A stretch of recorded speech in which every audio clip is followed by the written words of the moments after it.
Hi friends, మీకోసం ఒక మంచి కథ తీసుకొచ్చాను. చూసి నచ్చితే ఒక లైక్, కుదిరితే ఒక కామెంట్, వీలైతే సబ్స్క్రైబ్ తప్పక చేయండి ప్లీజ్. ఇక కథ చూద్దామా? సయాల్ సాహసం. బాల్యంలోనే సాహనం చూపి ఎంతోమంది పిల్లలు జాతీయ బహుమతి అందుకున్నారు. వారిలో సయాల్ లహనాబాయ్ ఒకరు. ఆమె గుజరాత్ రాష్ట్రంలో బరాలత గ్రామంలో జన్మించింది. వీరిది ఆదిమవాసి కుటుంబం.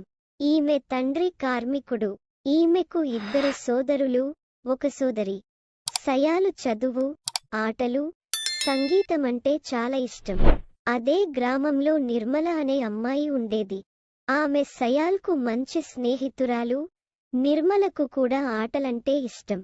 వీలు దొరికినప్పుడల్లా వారు అడవికి వెళ్లి ఆడుకునేవారు. ఆ రోజు సెలవు దినం. సయాల్, నిర్మల ఆడుకోడానికి అడవికి వెళ్లారు.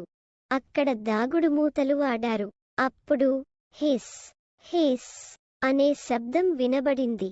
ఒక కొండచిలువ ఒక్కసారిగా నిర్మల కాళ్లను చుట్టివేసింది. ఆమె బిగ్గరగా కేకలు వేసింది. నిర్మల కేకలు విన్న సయాల్ పరుగున వచ్చి చూసింది. దగ్గర ఉన్న కర్రతో కొండచిలువను బాదింది. కాని అది నిర్మలను వదలలేదు. సయాల్ కొండచిలువ విషజంతువు కాదని, భయపడవద్దని నిర్మలకు ధైర్యం చెప్పింది. తన చేతిని కొండచిలువ నోటి దవడలకు అడ్డంగా పెట్టింది. బాగా నొక్కింది. దానికి ఊపిరి సలపకుండా చేసింది. ఉక్కిరిబిక్కిరి అయిన కొండచిలువ నిర్మలను వదిలివేసింది. నిర్మల తప్పించుకొని పరుగెత్తింది. నయాల్ కూడా నేర్పుగా ఒక్క ఉడుటున తన చేతిని వెనక్కి లాగేసుకొని పరుగెత్తింది. సయాల్ సాహనంతో తనను కాపాడినందుకు నిర్మల కృతజ్ఞతలు తెలిపింది. బాలలు చూశారా, సయాల్ ఎంత సాహసాన్ని చూపింది. ఆమె సాహసానికి మెచ్చి అప్పటి మన ప్రధాని శ్రీమతి ఇందిరాగాంధీ ఆమెకు జాతీయ బహుమతి అందజేసింది.